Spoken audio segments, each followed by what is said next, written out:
안녕하세요. 올로버드 NFL 김민준, 유세경입니다. 네, 저희가 이제 11주차 리뷰로 돌아왔습니다. 리뷰를 시작하기 앞서서 일단은 지난주 이 저희 이벤트 당첨자부터 안내를 좀 드려야 될 것 같은데요. 11주 차에는 이제 노치님 이분 한 분만 이제 5경기를 전부 맞춰주셨어요. 그래서 11주 차 이벤트에서는 이 한 분께만 좀 저희가 선물을 보내드릴 예정이고, 저희가 이 12주 차 이벤트를 사실은 이제 원래 해야 되는 네. 뭐 차례인데 저희가 좀 녹화를 늦게 하다 보니까 이번 주는 좀 이벤트를 한 주 스킵을 하고 선물을 좀 모아서 다음에 더 많은 분들께 좀 드릴 수 있도록 하겠습니다. 네, 본격적으로 11주차 리뷰 시작을 해보죠. Thursday Night Football이었던 뉴잉글랜드 페이트리어츠와 애틀랜타 팰컨스의 경기부터 한번 살펴보도록 하겠습니다. 25대0 패치가 셧아웃 승리를 가져갔습니다. 그러니까 뭐 슈퍼볼 51의 리매치기도 했고, 뭐 저희가 이제 프리뷰 때 이제 맷 라이언이 이 패트리어츠를 상대로 한 번도 이기지를 못했다, 네. 이런 이제 상대 전적에 대해서도 좀 말씀을 드렸던 바 있었는데, 이날도 결국에는 좀 예상대로 흘러갔던 경기였습니다. 뭐 일방적인 승리였다 이렇게 말씀을 드려야 될 것 같은데, 맥 존스가 하나의 인터셉션이 있긴 했지만 이날 84.6% 높은 패스 성공률과 함께 207야드 하나의 터치다운을 기록을 하면서 안정적으로 좀 경기를 풀어갔습니다. 다만 좀 아쉬웠던 점은 레드존에 3번이나 들어갔는데 터치다운이 하나밖에 없었다는 거, 이건 좀 아쉬웠어요. 그러니까 분명히 좀 수비에 도움을 받기는 했지만 그래도 맥 존스는 뭐 안정적인 경기를 풀어갔다고 해야 될 것 같고, 예. 일단 이 시즌을 지금 이제 치러 오면서 어떤 다른 신인 쿼터백들보다는 훨씬 더 이 프로 레벨에 좀 적응할 만한 준비가 잘 돼 있는 쿼터백이었고, 네. 또 아주 안정적인 뭐 시스템을 갖고 있는 패트리어츠와의 궁합도 좀 잘 맞는 것으로 보입니다. 특히나 저는 좀 인상적이었던 장면이 3쿼터 이제 중반쯤에 이 듀란 하몬 선수가 갑자기 이제 블리츠를 하면서 센터 쪽이 완전히 열리는 상황이 있어요. 거의 모세의 기적 같은 그런 장면이었는데, 맥 존스가 전혀 쫄지 않고 전혀 당황하지 않고 이 자코비 마이어스에게 패스를 연결하면서 퍼스트 다운을 따내는 그런 장면이 있었거든요. 이게 신인 쿼터백이라면 사실 그런 상황에서 쫄 수도 있고, 혹은 이 당황해서 패스를 던지지 못하는 경우도 종종 발생을 하는데, 그런 모습이 나오지 않고 어쨌든 퍼스트 다운까지 연결이 됐다는 부분, 저는 이게 굉장히 인상 깊었습니다. 그래서 지금 맥 존스가 벌써 7승을 거뒀어요. 예. 그래서 어쩌면 이 데뷔 시즌부터 플레이오프에 나서는 쿼터백으로 좀 자리매김할 수도 있겠다는 생각이 드는 상황입니다. 예, 저희가 이제 다른 루키 쿼터백들의 성적을 좀 살펴봤거든요. 그러니까 현 시점에서 올 시즌에 데뷔한 다른 루키 쿼터백들의 승수를 다 합해도 맥 존스의 승수가 더 많습니다. 지금 잭 윌슨이 1승이고요. 트레버 로렌스가 2승입니다. 그리고 저스틴 필즈가 지금 2승이죠. 도합 5승인데 맥 존스가 혼자 7승입니다. 이건 굉장히 고무적이다.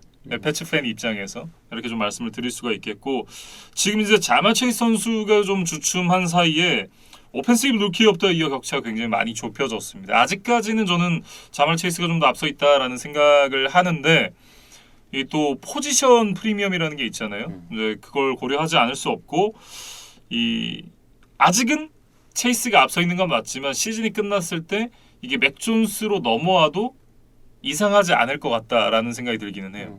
물론 개인상이 팀 성적 순서대로 주는 거는 아니지만 만약에 벵갈스가 플레이오프에서 탈락을 하고 그다음에 패트리어츠가 플레이오프에 올라가는 시즌으로 마무리가 된다면 저는 맥 존스가 받을 가능성이 오히려 더 커질 수도 있겠다는 생각도 듭니다. 예, 어쨌든 맥 존스 선수가 정말 리그에 잘 적응을 하고 있는 모습을 보여주고 있고, 러싱에서는 이제 라몬테 스티븐슨 선수가 12번 캐리에 69야드, 데이미언 해리스가 10번 캐리에 56야드를 기록을 했는데 모두 평균 5야드를 넘겼습니다. 그만큼 이제 이 효율이 높은 공격을 보여줬던 두 명의 러닝백이었고, 역시나 이제 이 두 명이 안정적으로 달려줬기 때문에 맥 존스가 좀 더 편하게 경기를 끌어갈 수 있었다, 이렇게 말씀을 드릴 수가 있겠죠. 이 데미언 해리스가 잠깐 자리를 비웠을 때 이 스티븐슨이 아주 놀라운 활약을 해줬는데, 이렇게 해리스가 돌아오니까 두 선수 모두 조금씩 부담을 덜고 좀 자신의 기회가 주어졌을 때 좀 100% 힘을 다 발휘를 할 수 있었던 것 같아요. 그래서 이 두 명의 러닝백 체제가 좀 공고하게 이어진다면 이제 벨리책 감독이 좋아하는 이 러싱 게임 기반의 어떤 오펜스가 좀 잘 풀릴 수도 있겠다, 뭐 그렇게 좀 보여집니다. 거기다 이제 닉 폴크 선수가 엑스트라 포인트를 하나 놓치긴 했지만 4개 필드골을 또 안정적으로 성공을 시켜줬습니다. 저는 사실 근데 이 공격진도 전반적으로 잘했는데 이날 수는 수비였다라고 생각을 하거든요. 그러니까 25득점보다는 아무래도 무실점이 조금 더 어려운 기록이었죠. 그리고 거기다가 25점 중에 일부는 또 수비가 만드는 점수기도 했으니까 그 부분에 대한 얘기를 또 해줘야 될 것 같고 이날 이제 이 카일 벤노이의 픽6를 포함해서 제이씨 잭슨, 데빈 맥코티, 에이드리언 필립스까지 4명의 선수가 각각 하나씩 인터셉션을 만들어냈고요. 특히나 이제 펠컨스의 마지막 4번의 드라이브가 모두 인터셉션으로 끝이 나면서 어떻게 보면 이제 펠컨스 선수들의 경기를 뛸 의욕을 꺾어놨다. 뭐 이렇게도 좀 얘기를 할 수 있을 것 같고요. 그러니까 카일 벤노이가 픽6를 포함해서 2개의 색을 기록을 하면서 또 수비진에서는 가장 인상적인 모습을 보여줬습니다. 예, 특히나 이제 2쿼터 중반에 상대를 이 레드존 바깥으로 밀어내는 색이 굉장히 인상 깊었는데 이 색 그리고 이제 상대의 또 반칙이 나오면서 이 필드골을 상당히 뒤로 가서 찼어야 됐었던 애틀랜타 펠컨스였고 그러면서 이제 필드골이 노굿이 됐으니까 결국은 이 색이 이 실점 없이 경기를 마치는데 가장 큰 포인트였다. 뭐 이렇게 얘기를 해야 될 것 같고요. 이제 패트리어츠는 이제 빌스와의 2경기가 점점 다가오고 있잖아요. 그러니까 점점 그 디데이를 맞춰놓고 팀을 이렇게 완성해 나가는 느낌. 네. 그래서 패트리어츠와 빌스 이 2경기가 아주 좀 흥미로울 것 같습니다. 네. 자, 펠컨스 얘기를 좀 해보면 정말 공격이 최악의 모습을 보여줬습니다. 이날 맷 라이언이 153야드에 인터셉션이 2개. 그리고 이제 조시 로젠으로 교체가 됐는데 조시 로젠이 3번의 패스를 던져서 그 중에 하나가 또 인터셉션이 됐고 그리고 이제 이러다 보니까 조시 로젠이 또 물러나고 이 펠리페 프랭스라는 선수가 데뷔를 했는데 데뷔 첫 번째 패스가 또 인터셉션이 됐습니다. 그러니까 빌 벨리책 감독이 이런 상황에서도 절대 그 자비를 베풀지 않기로 좀 유명한 사람이기 그럼요. 때문에 뭐 지금 조시 로젠이나 이 프랭스 같은 좀 백업 선수들에게도 가혹한 수비를 좀 펼쳤던 것 같습니다. 네. 거기다 이제 팀 러싱이 16번 시도에 40야드, 평균 2.5야드였거든요. 이게 팀 러싱이다 보니까 러싱 야드와 패싱 야드를 합쳐서 토탈 야드가 198야드입니다. 200야드가 채 안 되고 이게 펠컨스의 올 시즌 최저 토탈 야드 기록이거든요. 그러니까 지금 켈빈 리들리가 좀 개인적인 문제로 계속 빠져 있고 이날 경기 이제 코데로 패터슨까지 좀 경기에 나오지를 못했잖아요. 이제 그러다 보니까 뭐 러셀 게이지나 카일 피츠 이 정도 선수들에 좀 의존해서 경기를 풀어갔어야 했는데 특히나 그 패터슨이 지금 이번 시즌 아주 좋은 모습을 보여주고 그렇죠. 있었던 뭐 그 선수가 이제 빠지다 보니까 그 공백이 좀 많이 느껴졌던 경기였습니다. 네.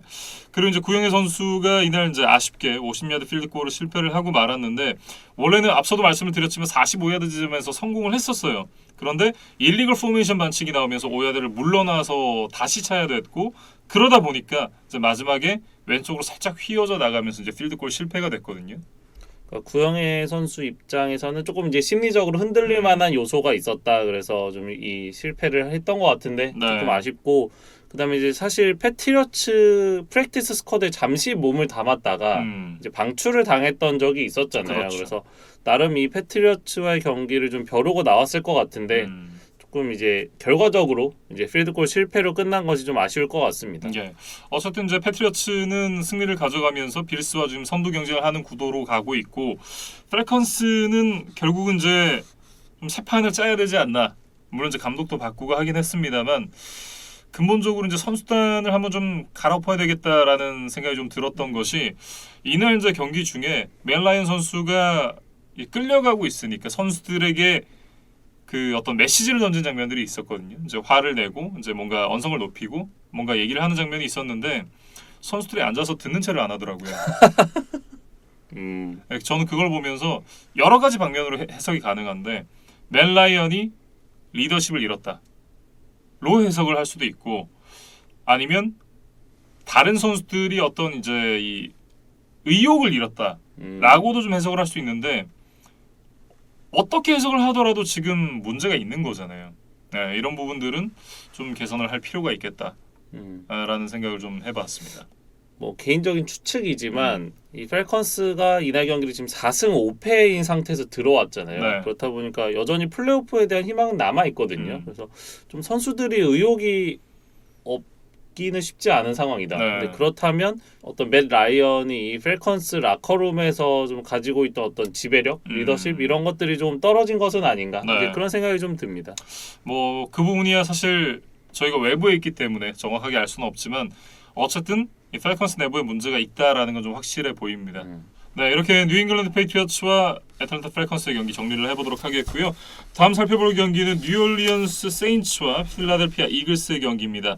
40대 29로 이글스가 승리를 가져갔습니다. 최근에 이글스의 상승세가 좀 예사롭지가 않아요. 특히 이 제일런 허츠의 어떤 활약이 정말 대단했던 경기였는데 뭐 이날은 자신의 어깨보다는 발로서 좀 경기를 지배했다. 네. 그러면서 이글스가 지금 이날 5번째 홈경기를 치렀는데 그동안에 한 번도 이기지를 못했어요. 근데 이제 이 좀 극성 맞은 좀 네. 열광적인 이 필라델피아 홈팬들 앞에서 드디어 시즌 첫 승을 선물을 했다. 이제 그런 의미가 있었던 경기였습니다. 왜냐면 이글스가 이제 올 시즌 정말 변태 같았던 게 홈에서는 못 이기고 원정에서 정말 성적이 좋았거든요. 그리고 좀 연승을 이어가지를 못하는 것이 좀 이글스의 아쉬운 점이었는데 이날 시즌 11경기 만에 첫 연승을 했다는 것도 좀 의미가 있었어요. 네. 그래서 제일런 허츠가 이날 뭐 69 러싱 야드 정도를 해줬는데 이 야드보다도 이 3개의 러싱 터치다운을 했다는 점이 조금 더 눈이 가는 대목이었습니다. 예, 그러면서 이제 세인츠의 수비를 완전히 농락을 했었던 이 제일런 허츠 선수였고 이게 한번 가속이 붙고 나면 약간 라마 잭슨 느낌처럼 수비들이 좀 건드리지 못하는 그런 장면들이 많이 나오더라고요. 일단 허츠가 뭐 피지컬이 아주 뛰어난 선수는 아니지만 일단 상대의 태클을 그러니까 브레이킹 한다기보다 좀 피해내는 능력이 좀 좋은 것 같고 그다음에 일단 이제 자신이 좀 가속이 붙고 나면 어떤 상대 수비수들보다 훨씬 더 빠른 스피드로 이제 질주를 하기 때문에 좀 빅 플레이를 만들어낼 수 있는 듀얼스의 쿼터백이다. 그렇게 좀 보여집니다. 네. 거기다 이제 이 마일스 샌더스가 이날 이 복귀전을 치렀는데 16번의 캐리에 94야드. 거기다 이제 조던 하워드가 10번의 캐리에 63야드니까 6.3야드를 평균 달려줬거든요. 그러니까 전반적으로 러싱에서 상대를 압도를 했었던 이글스였고 이게 한번 러싱에서 경기가 원사이드하게 풀리기 시작하면 상대 팀은 굉장히 좀 반격하기 어려워지잖아요. 그러니까 이날 지금 이글스의 오펜스를 좀 통계적으로 나눠 보면 패스를 24번밖에 시도하지 않았던 반면에 러싱을 무려 50번이나 시도를 했어요. 네. 그러면서 242야드를 전진을 했기 때문에 뭐 러싱 공격만으로 어떤 경기를 지배하고 뭐 세인츠를 이제 이겨냈다 이렇게 좀 보여집니다. 네. 쿼터백이 뛴다는 것 자체가 선택지가 하나 늘어나는 거잖아요. 수비 입장에서는. 그렇죠. 이제 쿼터백이 패스를 할 수가 있고 러닝백이 들고 달릴 수가 있는 것. 이게 이제 어떤 클래식한 뭐 두 가지 선택지라고 한다면 이제 이런 제일런 허츠 같은 듀얼스의 쿼터백을 가지고 있는 팀들은 쿼터백이 들고 뛰는 선택지도 있는 거예요. 그렇죠. 그래서 이 세 가지가 좀 골고루 잘 되는 팀은 좀 상대 수비 입장에서 굉장히 곤란해진다. 그래서 이날 이글스가 그거를 좀 잘 보여줬던 경기였습니다. 네. 그러면서 이제 좀 손쉽게 경기를 풀어갈 수 있었던 필라델피아 이글스였고 사실 이제 이날 서드다운 컨버전 확률이 굉장히 높았습니다. 지금 21번 시도에 12번 성공이거든요. 그러니까 21번이나 서드다운 컨버전 상황이 생겼다는 것 자체도 좀 놀라운 일인데 이거를 그중에 12번이나 성공을 시켰다? 성공 확률도 성공 확률이지만 이렇게 이제 계속해서 좀 이 드라이브를 연장을 해 나갔다는 얘기가 되니까 얼마만큼 이 공을 필라델피아 이글스가 많이 점유를 하고 있었는지도 좀 엿볼 수 있는 대목이 되는 것 같아요. 그래서 이제 기록을 살펴보니까 이제 37분 넘게 공을 소유를 했고 저는 사실 서드다운 컨버전 21번 시도한 거를 거의 처음 본 것 같거든요. 네. 저도 이제 뭐 거의 매 경기 이 기록들을 좀 살펴보는 편인데 그렇죠. 이게 20대로 나오는 거는 저도 거의 본 적이 없었던 것 10대 같아요. 후반이 보통 그쵸? 많이 안 나오죠. 네. 그러면 이제 정말 많은 건데 그러니까 이거는 모르겠어요. 이제 얼리 다운에서 빠르게 퍼스트 다운 갱신이 된 적도 없었고 그렇다고 뭐 공격이 그렇게 쉽게 끝나지도 않았고 이 두 가지 경우가 좀 동시에 이루어져야만 이렇게 좀 많은 숫자가 나올 것 같은데 그렇죠. 결국엔 이제 공격권을 들고서 야금야금 상대를 좀 지치게 만들었다. 그러니까 약간 좀 뭐 UFC로 치면 약간 그라운드 게임으로 좀 몰고 갔다. 뭐 이렇게 좀 비유를 하면 어떨까 싶습니다. 네. 뭐 어쨌든 주도권을 확보를 하면서 경기를 끌고 나갔었던 필라델피아 이글스가 되겠고 수비에서는 또 2개 인터셉션을 만들어내면서 이제 턴오버를 유도를 했는데 특히나 20대 7로 앞서던 전반 막판에 이제 데리우스 레이 선수가 51야드 픽식스를 만들어낸 게 압권이었습니다. 그러면서 이제 점수가 20점 차로 벌어졌거든요. 그러니까 이게 미식축구가 제 생각에 그런 것 같아요. 그러니까 투 포지션까지는 조금 이제 희망을 가지고 가는데 그렇죠. 할만하죠. 예. 이게 3 포지션이 되는 순간 아, 이게 약간 좀 포기하고 싶은 생각이 들거든요. 이게 약간 그 뭔가 심리적인 어떤 그 방어선이 거기서, 무너지는 네, 그렇죠. 느낌이죠. 예. 그러니까 축구도 2대 0까지는 좀 지켜보는데 3대 0이 되면 팬들 TV를 끕니다. 뭐 이거랑 좀 비슷하지 않았나? 그렇죠. 예. 네, 그런 생각이 들면서 이게 이제 이날 뭐 사실상 카운터 펀치였다. 그래서 데리우스 슬레이 같은 경우는 지난주에 그 덴버전에서 펌블 리턴 터치다운이 하나 있었어요. 네. 그래서 2경기 연속 이 수비 선수가 터치다운을 만들어내는 것도 뭐 나름 좀 진기록이었습니다. 그리고 제가 어디서 봤는데 데리우스 슬레이가 기록한 터치다운이 디트로이트 라이언스가 기록한 터치다운보다 많다라는 그런 짤을 봤거든요. 그거는 한번 나중에 저희가 좀 뭐 기록을 좀 살펴봐야 될 것 네. 같아요. 그래서 이글스 소식을 한 가지만 더 전해드리면 이날 경기 전에 이제 주전 타이트엔드인 댈러스 고더트와 연장 계약을 체결을 했거든요. 근데 이 계약 규모가 상당히 커서 저는 좀 네. 놀랐습니다. 어떻게 보면 이제 댈러스 고더트는 지금 뭐 연장 계약이 필요한 시점이긴 하죠. 이제 제걸츠 선수가 떠났으니까. 그런데 문제는 댈러스 고더트 선수가 뭔가를 기존에 그렇게 보여준 선수냐? 그건 아니거든요. 그러니까 일단 이제 계약 규모에 대해서 좀 말씀을 드려보면 4년에 5,700만 달러예요. 그러니까 이제 연평균 1,400만 달러가 조금 넘는 금액이고 보장 금액도 이제 3,500만 달러나 된다고 하니까 고더트 입장에서는 사실 대박을 친 겁니다. 그렇죠. 네, 그래서 이거를 좀 다른 특급 타이트엔드의 계약 규모와 좀 비교를 해보면 트래비스 켈시가 동일한 4년에 5,700만 달러에 사인을 했고요. 네. 조지 키틀이 5년 7,500만 달러에 계약을 했던 바가 있었어요. 그러니까 물론 이 켈시보다는 한참 고더트가 어리니까 그런 면에서는 분명히 프리미엄이 있기는 하지만 앞서 말씀해주신 대로 지금 커리어 하이 시즌이 2019년인데 607야드 5개의 터치다운 정도가 이 공격 지표의 전부거든요. 사실 이제 트래비스 켈시 같은 경우는 1,000야드를 밥 먹듯이 하는 타이트엔드고 저지 키틀 선수도 지금 잔부상이 많아서 그렇지 건강만 하면 이 선수도 트래비스 켈시 못지않은 타이트엔드라는 평가를 받고 있는 선수잖아요. 근데 여기에 댈러스 고더트가 실력으로 비빌 수 있느냐? 그건 아니거든요. 네.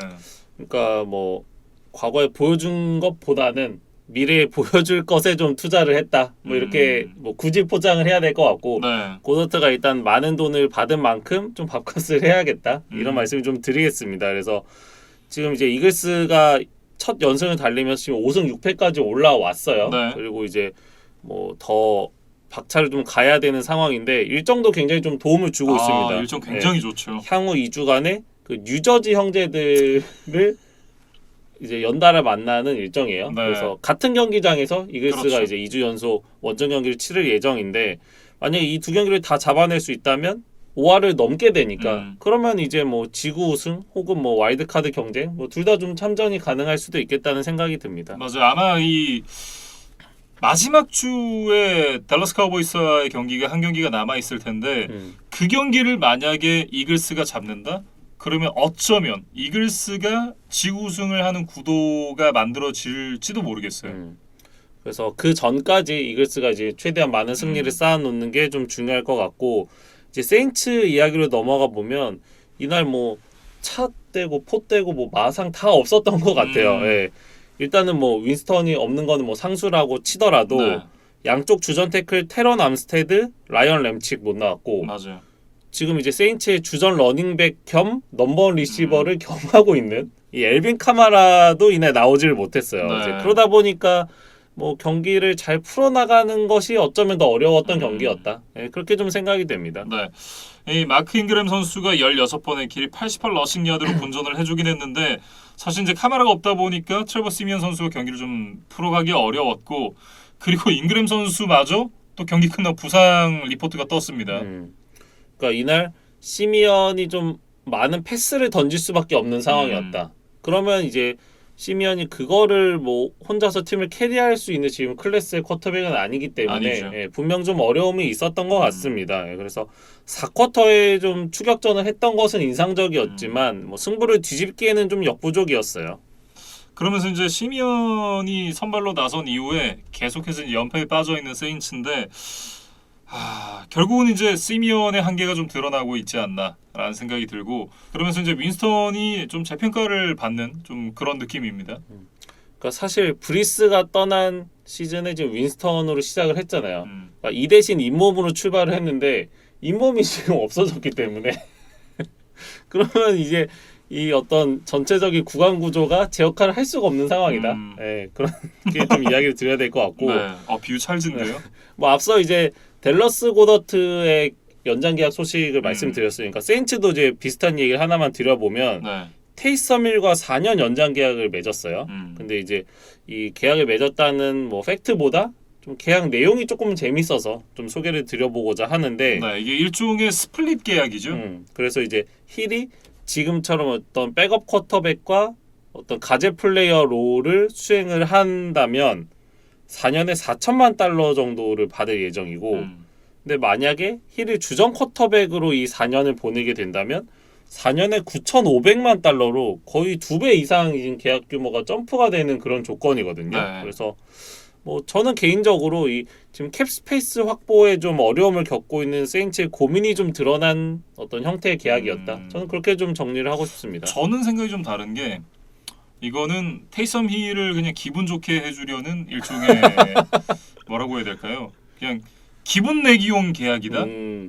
사실 이 션 페이튼 감독이 이 선수를 쿼터백으로 보고 있지 않거든요. 그러니까 진짜 가젯 플레이어로만 보고 있기 때문에 이 선수가 주전 쿼터백으로 나설 일은 사실상 없다라는 생각이 들고 그렇기 때문에 이 너 4년 9,500만 달러를 혹시 모르지만 받을 수도 있어 라는 어떤 그 기분 내기용 계약을 하나 추가를 해준 거죠. 또 면을 세워줬다. 그렇죠. 뭐 면을 세운다기보다 기분을 세워줬다. 그리고 저는 또 이런 생각도 들었어요. 어쩌면 이게 좀 독소 조항으로 작용을 해서 테이서밀이 주전 쿼터백으로 올라가기에 어떻게 보면 하나의 장애물이 더 생겼다. 맞아요. 네. 네. 그러니까 세인츠 입장에서 지금 캡스페이스가 많지 않은 상황에서 테이서밀을 주전으로 쓰면 우리가 돈을 추가로 지불을 해야 되네. 이런 식으로 좀 메커니즘이 돌아갈 수가 있거든요. 그렇죠. 그러면 테이서밀이 뭐 좋은 모습을 보여주더라도 주전으로 올라서기에 좀 어려움이 생길 수도 있겠다. 그런 좀 걱정이 되는 계약입니다. 희망 고문 같은 계약이네요. 네. 뭐 어쨌든 연장 계약을 맺긴 했습니다만 뭐 테이서밀이 주전 쿼터백으로 뛰는 건 좀 더 보기 어렵게 됐다. 뭐 이렇게 정리를 해보겠습니다. 뉴올리언스 세인츠와 필라델피아 이글스 경기 살펴봤고요. 다음은 마이애미 돌핀스와 뉴욕 제츠 경기입니다. 24대 17로 돌핀스가 승리를 가져갔는데 저는 그런 생각을 했어요. 마이애미가 잘해서 이긴 게 아니라 이건 제츠가 더 못했기 때문에 제츠가 진 거다라는 생각을 해봤습니다. 뭐 그럼 일단 이제 이긴 마이애미 이야기부터 좀 해보면 좋을 것 같습니다. 네. 일단 마이애미는 이날 이제 투아가 33번의 패스 시도에 27번의 성공, 273야드, 2개의 터치다운에 하나 인터셉션. 딱 여기까지 보고 패스 레이팅이 108.7이 기록이 됐거든요. 이 스탯만 보면 투아 잘했는데 라고 생각을 하기 마련인데 글쎄요. 저는 사실 이제 이 스탯은 좀 많이 뻥튀기가 됐다라는 생각이 들고 스탯에 걸맞는 경기력은 전혀 아니었다. 라는 생각이 좀 들었어요. 기억에 남는 플레이 하나 정도 꼽아보라면 맥콜린스에게 던진 이 롱밤 하나 정도? 그거 외에는 글쎄요. 딱히 그렇게 기억에 남는 플레이가 없었던 것 같고 사실 이제 제츠가 상대잖아요. 그리고 뉴욕 제츠의 수비진은 리그 최하위권이거든요. 그런 걸 감안한다면 이 오히려 더 좋은 스탯, 더 좋은 경기 내용을 보여줬어야 되는데 그러질 못했다. 네, 그렇기 때문에 이 경기에서 뛰었던 이 돌핀스의 선수들의 어떤 스탯을 보고 선수를 평가를 하는 거는 좀 안 맞는 것 같다. 이게 정량적인 평가로 들어가면 이게 다른 경기들과 비교해서 좀 계산이 잘 안 된다라고 얘기를 해야 될까요? 그러니까 좀 정성적인 평가가 들어가야 된다라고 생각을 해요. 그래도 이제 뭐그 앞서 얘기했던 맥 콜린스에게 연결했던 이 65야드 터치다운 패스에 대해서 좀 이야기를 해보면 또 이제 제츠의 디펜시브 라인의 압박을 잘 피해낸 후에 그다음에 이제 왼쪽 사이드 라인에 있던 홀린스에게 이제 연결을 했는데 그 홀린스도 굉장히 좀 잘했어요. 그러니까 이거를 공을 잡아내고 이제 제츠 수비가 그 자신을 이제 사이드 라인으로 밀어내려는 이제 그 움직임이 있었는데 그때 이 밸런스를 잃지 않고 엔드존을 잘 넘어갔거든요. 그래서 뭐 투아도 이 홀린스도 아주 뭐 좋은 모습을 보여줬다. 그래서 네. 이게 지금 투아의 커리어 최장거리 패싱 터치다운 기록이라고 하더라고요. 맞아요. 그래서 이런 좀 임팩트 있는 모습을 조금 더 자주 보여줘야 된다. 저도 그렇게 좀 적어왔습니다. 예.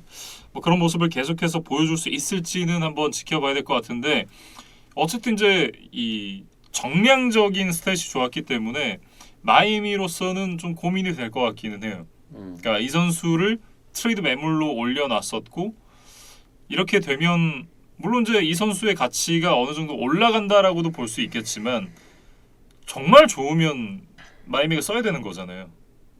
근데 그러고 싶진 않을 거거든요, 사실. 예, 그런 부분 때문에 마이애미가 좀 고민이 생기지 않을까라는 생각이 좀 들고 저는 그냥 이 뉴욕 제츠를 만나서 이겼다는 거에 좀 의미를 둬야 되지 않나라는 생각이 듭니다. 그래서 뭐 이날은 이제 마일스 게스킨도 모처럼 뭐 89야드 정도를 달려주면서 좀 밸런스 있는 공격이 진행이 됐던 것 같아요. 그래서 그런 면들은 좀 만족스러운 경기였다. 그리고 지금 이제 마이애미가 7연패까지 가면서 이제 나라까지 떨어졌다가 지금 3연승으로 어느 정도 반등에 성공을 했거든요. 네. 그래서 물론 이제 플레이오프 진출은 좀 어려워졌지만 남은 시즌 좀 고춧가루 부대 역할은 할 수 있겠다. 그래서 지금 마이애미의 남은 스케줄을 보니까 펜서스, 세인츠, 타이탄스, 패트리어츠 등 이 플레이오프 스팟을 위해서 그다음에 혹은 이제 뭐 컨퍼런스 1번 시드를 위해서 지금 뛰는 팀들과 여러 차례 만날 예정인데 네. 이 팀들이 지금 마이애미를 4승 7패네? 라고 하고 좀 방심하고 들어왔다가는 좀 한 방 얻어맞을 수 있다. 이제 그런 정도의 전력은 좀 마이애미가 보여주고 있는 것 같습니다. 네. 좀 도깨비 같은 팀이다라고 얘기를 해야 될 것 같고 제츠 얘기로 좀 넘어가 보면 저는 제츠가 패배를 하긴 했는데 오히려 눈에 띄는 선수들은 제츠가 더 많았던 것 같아요. 그러니까 일단 일라이즈 모어가 이날 굉장히 좋은 모습 보여줬습니다. 141야드에 하나의 터치다운을 기록을 했고 러칭 한 번에 15야드 플레이도 만들어냈으니까 뭐 전반적으로 좋은 플레이를 했고 특히나 이제 3쿼터에 동점을 만드는 62야드짜리 터치다운이 나왔는데 이때 이제 라우트를 타면 세퍼레이션 얻어내는 거 보면 움직임이 기가 막히거든요. 그러니까 제츠가 지금 이렇다 할 스킬 플레이어진에서 좀 눈에 띄는 선수가 잘 안 보이는데 이 일라이자 무어가 조금 새로운 가능성을 보여주고 있는 것 같아요. 예.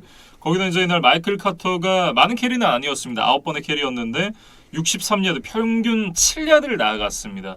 그러면서 이제 좀 가능성을 보여줬고 이날 이제 키커 맷 아멘돌라 선수가 2번의 필드골을 실패를 했는데 이 실패한 필드골 2번을 모두 성공시켰다면 저는 경기 결과는 달라질 수도 있었을 거라는 생각을 해요. 그리고 이날 이제 제츠는 사실 조 플라코가 선발로 나온 게 좀 의외였어요. 그래서 사실 잭 윌슨의 부상이 조금 이제 회복이 덜 됐던 것 같고 사실 마이크 화이트가 있었는데 그 지난주 이제 빌스와의 경기에서 부진을 했기 때문에 좀 선택을 받지 못한 것 같다. 네. 그래서 이제 로버트 살라 감독의 이 경기 전 인터뷰를 보면 마이애미가 리그에서 가장 많은 블리츠를 시도하는 팀이고 뭐 다양한 커버리지 시스템을 사용하는 팀이기 때문에 경험이 부족한 마이크 화이트에게는 좀 어려운 경기가 될 수 있고 네. 괜히 화이트를 선발로 냈다가 이제 더 좀 꼬이고 더 자신감만 잃게 될까 뭐 좀 걱정이 된다. 예, 그래서 뭐 조 플라코가 좀 경험이 있는 선수이기 때문에 이 경기에는 더 적합한 것 같다는 이유를 내세웠거든요. 지지난주에 이제 이 라마 잭슨을 상대로 제 기억에 이제 그 한 선수가 21번의 블리츠를 했다라는 그런 내용을 봤었거든요. 그러니까 그만큼 뭐 마이애미가 좀 신인 쿼터백들에게는 좀 어려울 수 있는 이제 수비를 사용하는 팀이기 때문에 뭐 살라 감독이 이런 이제 결정을 한 것으로 보이는데 이거는 사실 좀 생각하기 나름인 것 같아요. 그러니까 젊은 선수에게 좀 도전할 수 있는 기회, 조금 이제 실패를 하더라도 경험을 할 수 있는 기회를 주는 게 맞는 건지 아니면 조금 이렇게 보호를 해 가면서 좀 서서히 연착륙을 시키는 게 맞는지 이거는 뭐 사람마다 좀 취향의 문제일 것 같습니다. 네. 뭐 어쨌든 이 살라 감독은 좀 보호를 하겠다라고 생각을 했었던 것 같고, 이는 이제 플라코가 선발로 나와서 경기 초반부터 이제 레드존에서 이 포스다운 컨버전을 시도를 하면서 굉장히 공격적인 그런 흐름을 이어갔습니다. 심지어 성공을 하면서 조금 다른 모습을 보여주나? 라고 생각을 했었는데 뭐 거기까지였던 것 같고, 사실 이제 전반적인 활약은 팀을 승리로 이끌기에는 좀 어려움이 있었다, 이렇게 얘기를 해야 될 것 같아요. 291야드에 2개 터치다운을 기록을 했으니까 나쁘진 않았는데 좀 어딘가 좀 모자랐다, 한 끗이 부족했다, 뭐 이렇게 얘기를 할 수 있겠죠. 그러니까 1년 만에 선발로 나선 경기였으니까 플라코에게 너무 많은 것을 기대하기는 애초부터 좀 어려웠던 것 같아요. 그래서 뭐 저는 이제 제츠에 좀 아쉬웠던 뭐 상황들에 대해서 조금 이제 준비를 해봤는데, 네.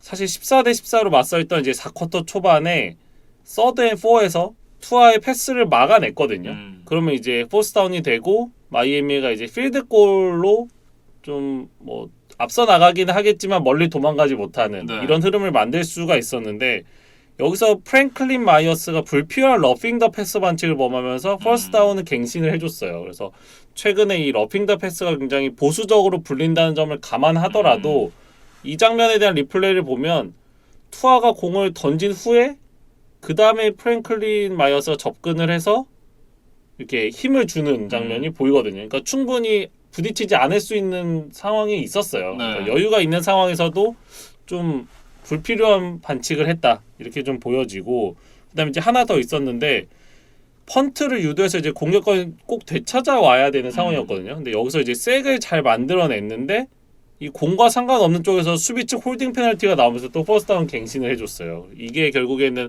필드골로 이어지면서 투 포지션을 벌어졌기 때문에 제츠가 이제 거기서는 좀 역전을 할 동력을 만들어낼 수가 없었습니다. 네. 여러모로 이 아쉬운 포인트들이 많았다라고 얘기를 해야 될 것 같은데, 이런 부분들을 좀 이 살라 감독이 이 빠르게 어떻게 좀 개선을 시키느냐가 당면 과제일 것 같다라는 생각이 들고요. 다음 주에 이제 마이크 화이트 선수와 조 플라코 선수가 모두 경기를 나서지 못하게 됩니다. 지금 코로나 리저브에 올라갔기 때문에 다행히 이제 잭 윌슨 선수가 이제 복귀를 할 수 있다고 해요. 그러니까 잭 윌슨이 선발로 이제 돌아올 예정이고, 만약에 이제 문제가 생긴다면 조시 존슨이 백업으로 대기를 할 예정이라고 합니다. 네. 일단 다음 주가 휴스턴 텍산스전인데 다행히 이제 복귀전을 치르는 잭 윌슨 선수의 입장에서는 좀 해볼 만한 상대다라는 생각이 들고요. 그러니까 지금 휴스턴뿐만 아니라 잭슨빌과의 한 경기도 남아 있거든요. 그래서 제츠가 나름 좀 해볼 만한 경기들이 남아 있으니까 끝까지 좀 포기하지 않고 이제 최선을 다해야 될 것 같습니다. 네, 이렇게 마이애미 돌핀스와 뉴욕 제츠의 경기 살펴봤습니다. 다음은 이제 워싱턴 풋볼팀과 캐롤라이나 팬서스의 경기인데요. 27대 21 워싱턴 풋볼팀이 승리를 가져갔습니다. 이날 론 리베라 감독이 이제 홈커밍 데이를 맞는 날이었는데 기분 좋게 또 승리를 가져갔습니다. 이제 그뿐 아니라 론 리베라와 캠 뉴튼의 또 대결. 그렇죠. 네, 요것도 이제 굉장히 좀 재미있는 키포인트였는데, 이날 이제 결국 경기를 하고 보니까 주인공은 타일러 하이니키였어요. 맞아요. 이날 이제 하이니키 선수가 저는 그 경기에 좀 생각이 나더라고요.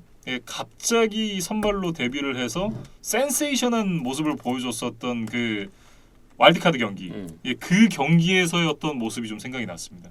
사실 이 팬서스의 그 패스 디펜스가 리그 상위권의 지표를 뭐 가지고 있었기 때문에 이날 하이니키가 과연 이 팬서스 수비를 상대로도 좋은 모습을 보여줄 수 있을까 좀 걱정을 하면서 지켜봤는데, 이날 이제 턴오버 없이 3개의 터치다운 패스를 던졌으니까 하이니키가 아주 좋은 모습을 보여줬다고 해야 될 것 같습니다. 그래서 사실 하이니키가 이제 많은 사람들에게 알려져 있지는 않지만 2018 시즌에 팬서스 유니폼을 입고 뛰었던 적이 있어요. 네, 그래서 나름 하이니키도 홈커밍 데이였다.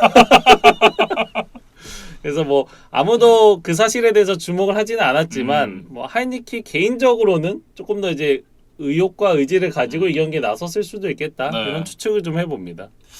테리 맥러린 선수가 굉장히 좋은 모습을 보여줬고, 안토니오 깁슨도 이 맥주자 하이니키를 도와주면서 굉장히 좀 좋은 경기를 할 수 있었던 테일러 하이니키 선수였고, 이날 이제 앞서도 말씀드렸지만 이 론 리베라 감독이 홈커밍 데이를 가졌는데 팬서스 팬들이 굉장히 많이 반겨줬어요. 그러니까 이제 경기 전에 이제 좀 많은 환호를 받았다고 하더라고요. 그리고 또 이날 승리를 거뒀기 때문에 이번에는 이제 워싱턴 선수들이 그 게임볼을 리베라 감독에게 챙겨줬다고 하더라고요. 이제 보통은 이제 감독이 자신이 생각하는 이제 수훈 선수를 주는 게 이 게임볼의 전통인데 네.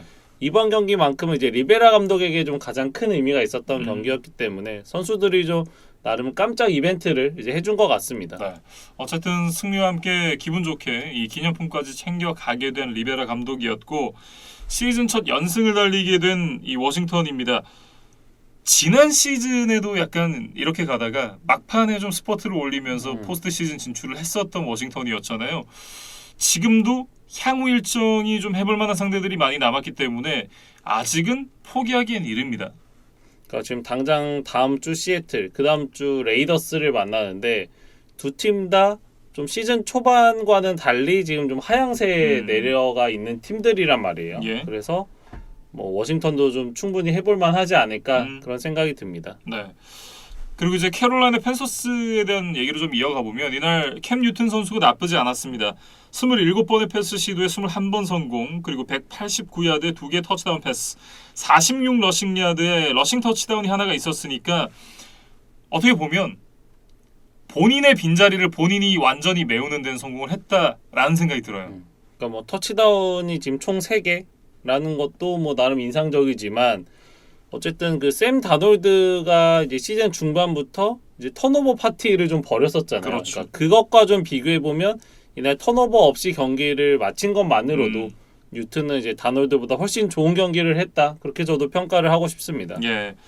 거기다 이제 이 전 매트커, 이 슈퍼맨 셀레브레이션을 하는 캠 뉴튼 선수잖아요. 러싱 터치다운 이후에 또 이 셀레브레이션을 하는 모습도 볼 수가 있었고요.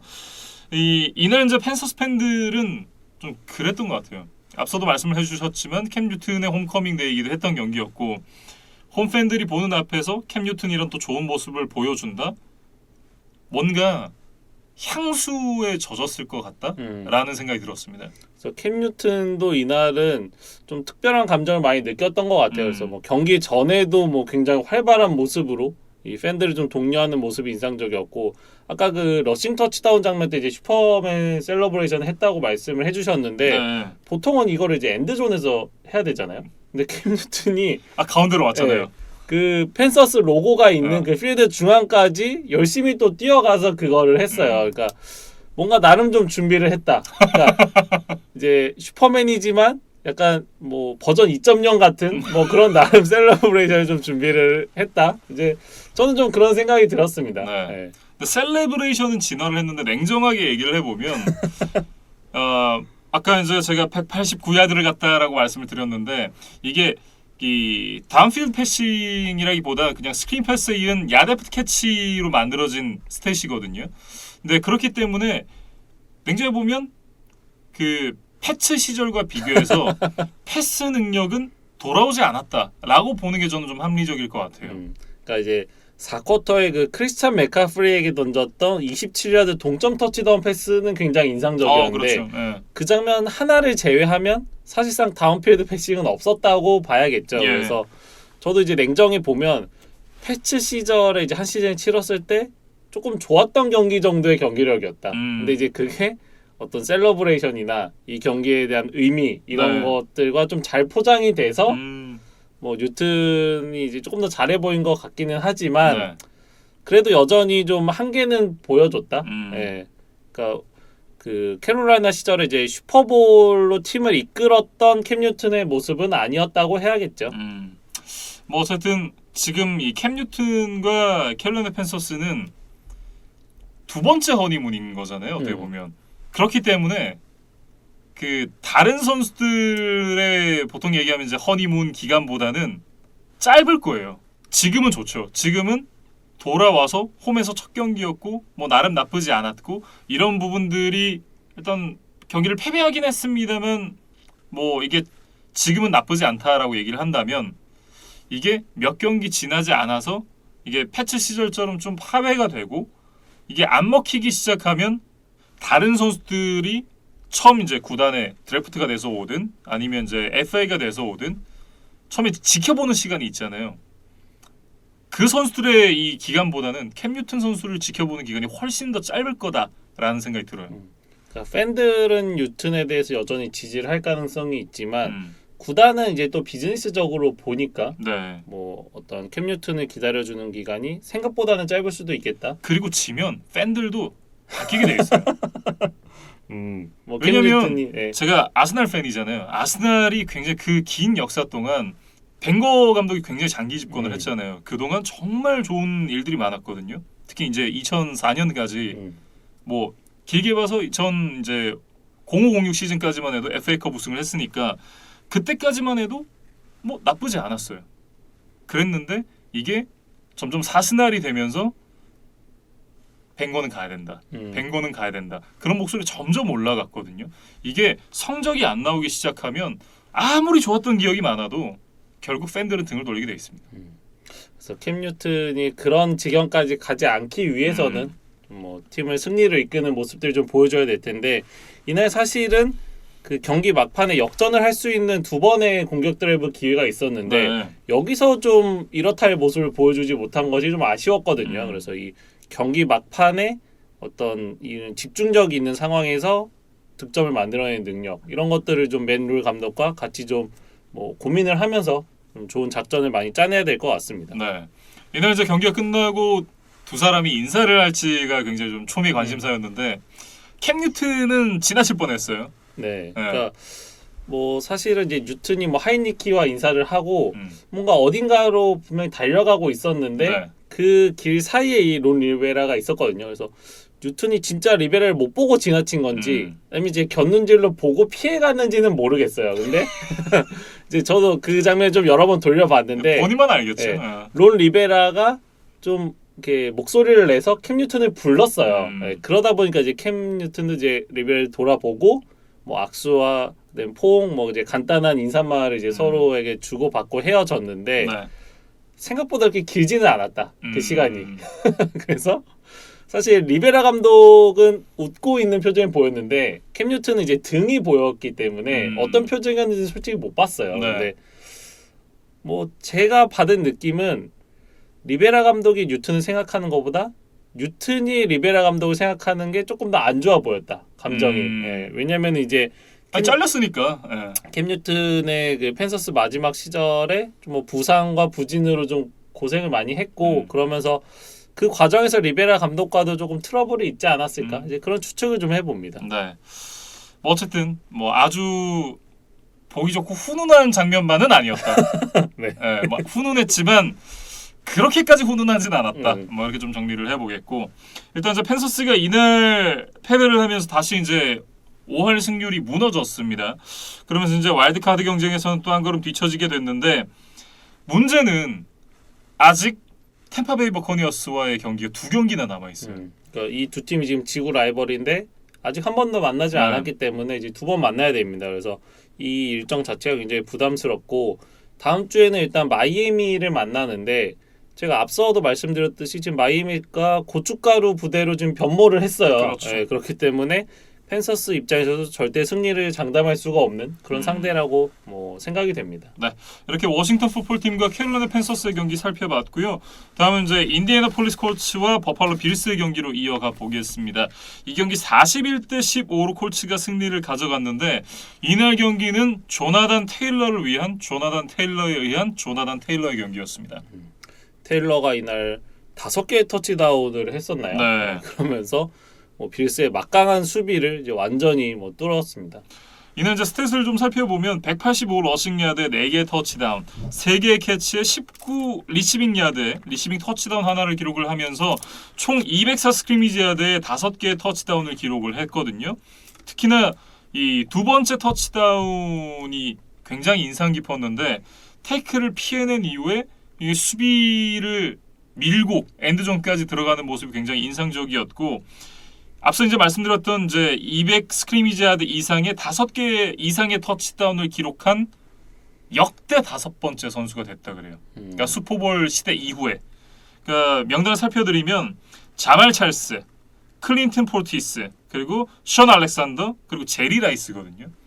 그러니까 이 선수들의 이름만 보더라도 이게 얼마나 대단한 일인가를 좀 생각을 해볼 수가 있고 그러다 보니까 조나단 테일러가 최근에는 독보적인 모습을 보여주고 있는 쿼터백이 별로 없잖아요. 그러니까 지금 얼핏 생각해봐도 MVP 후보로 거론되던 선수들이 다 부상 아니면 부진 이런 모습들을 보여주면서 MVP는 누가 받나?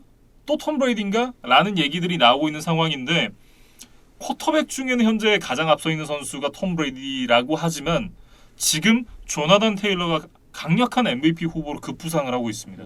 브레디가 지금 뭐 확고한 뭐 1번 시드의 모습을 보여주고 있지도 않기도 하거니와 브레디는 이미 이제 많은 MVP를 받았던 선수잖아요. 네. 그러니까 좀 새로운 인물에게 또 투표를 하고 싶은 기자들도 분명히 많을 거예요. 그래서 그런 여론까지 좀 감안을 해보면 사실 카일러 머리에게 굉장히 좋은 기회였는데 맞아요. 지금 이제 부상으로 좀 몇 경기 빠져 있다는 것이 좀 마이너스가 될 것 같고 네.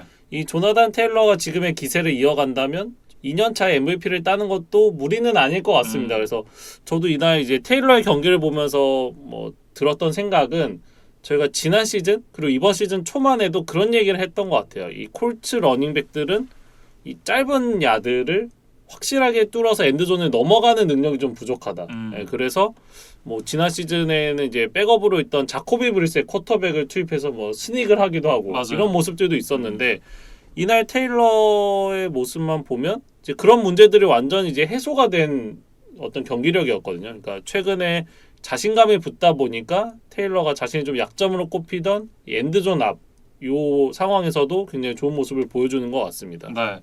뭐 어쨌든 조나단 테일러 선수가 어마어마한 활약을 보여주면서 이날 카슨 웬츠가 뭐 딱히 잘하지도 않았지만 잘할 필요가 없었어요. 네. 그리고 이날 또 버팔로의 날씨가 안 좋았기 때문에 웬츠가 많은 부담을 질 필요가 없었거든요. 예. 그러니까 테일러가 워낙 좋은 모습을 보여주면서 웬츠도 좀 뭐 자신의 힘을 아끼는 그런 경기를 했던 것 같습니다. 네, 그러면서 이제 4쿼터에 조기 퇴근을 하게 됐는데 샘 엘링거 선수로 또 교체가 됐었고요.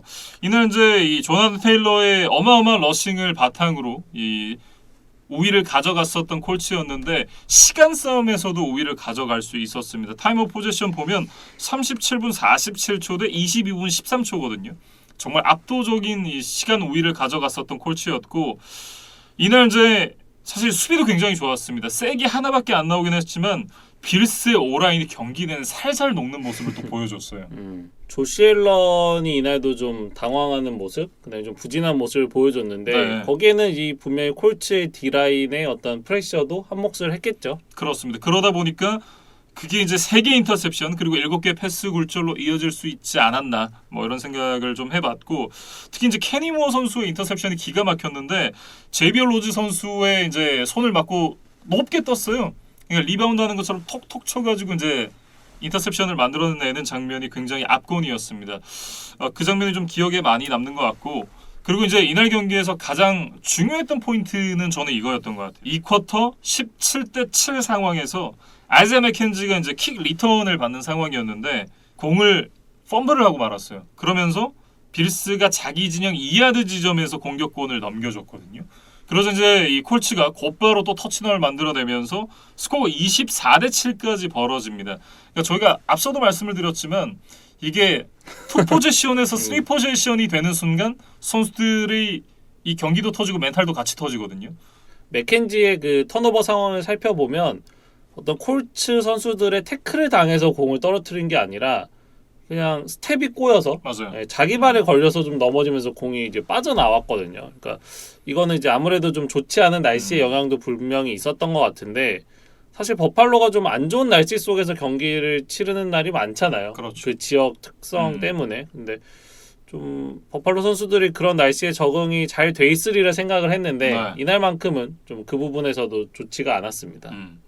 뭐 전반적으로 선수들이 이제 미끄러지고 넘어지고 이런 장면들이 좀 많았었기 때문에 정상 참작을 해야겠지만 이 포인트 때문에 경기가 터졌다라는 건 사실이니까 뭐 이제 그 부분 좀 짚고 넘어가야 될 것 같고 앞서도 말씀드렸습니다만 이날 이제 조시 앨런 선수 굉장히 부진했습니다. 35번의 패스 시도에 21번 성공이니까 패스 성공률도 그렇게 높았다라고 얘기하기 어렵고 209야드에 2개 터치다운 그리고 인터셉션이 2개였거든요. 근데 이날 경기 중에 이제 이 패스가 인터셉션이 될 뻔했던 장면이 한 2-3번 정도가 더 있었어요. 그러니까 더 나쁠 수도 있었다. 뭐 이렇게 봐야겠죠. 그러면서 뭐 트루비스키의 모습을 또 오랜만에 만날 아. 수가 있었는데 트루비스키도 또 인터셉션을 맞아요. 적립을 했습니다. 그래서 지금 빌스가 뭐 성적도 지금 기대보다는 지금 안 나오고 있는 데다가 어떤 경기와 경기 사이에 어떤 기복이 좀 굉장히 심한 모습이거든요. 그렇죠. 그래서 이 NFL의 플레이오프 무대의 특성상 한 판 지면 끝이잖아요. 근데 이게 뭐 좋은 쪽으로 3경기, 4경기 연속으로 가면 우승을 차지할 수도 있지만 네. 그 과정에서 한 경기라도 이런 기복이 나타난다면 음. 뭐 상대가 설령 조금 약한 팀일지라도 탈락을 당할 수도 있다. 이런 그렇죠. 리스크를 안고 지금 시즌을 치러가고 있는 빌스는 좀 그렇게 뭐 안정적으로 보이지는 않는다. 네. 예, 그렇게 좀 분석이 됩니다. 페이트리어츠 팬인 제가 봤을 때는 굉장히 다행스럽다라는 생각이 좀 들고 이 경기에서 이제 콜츠가 이겨줬잖아요. 굉장히 고마웠어요. 이날 이제 콜츠가 이기면서 패트리어츠가 빌스를 제치고 지구 선두로 올라서게 됐는데 콜츠는 또 이 승리를 가져가면서 3연승을 달리게 됐습니다. 콜츠가 이제 다음 주에 템파베이를 만나게 되고 이제 빌스는 추수감사전에 이제 생치를 만났는데 그 경기 내용은 또 저희가 스포를 하진 않겠습니다. 어쨌든 이제 콜츠가 템파베이라는 또 어려운 상대를 만나서 어떤 모습을 보여줄지 조나단 테일러가 또 이 템파베이 버커니어스를 상대로 좋았던 러싱을 계속해서 보여줄 수 있을지 이런 부분 한번 지켜봐야 되겠어요.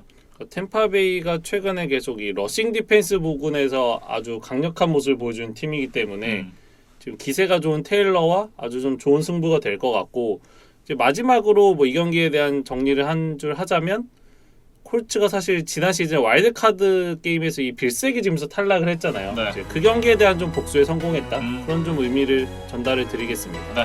이렇게 이제 인디애나폴리스 콜츠와 버팔로 빌스의 경기까지 살펴봤습니다.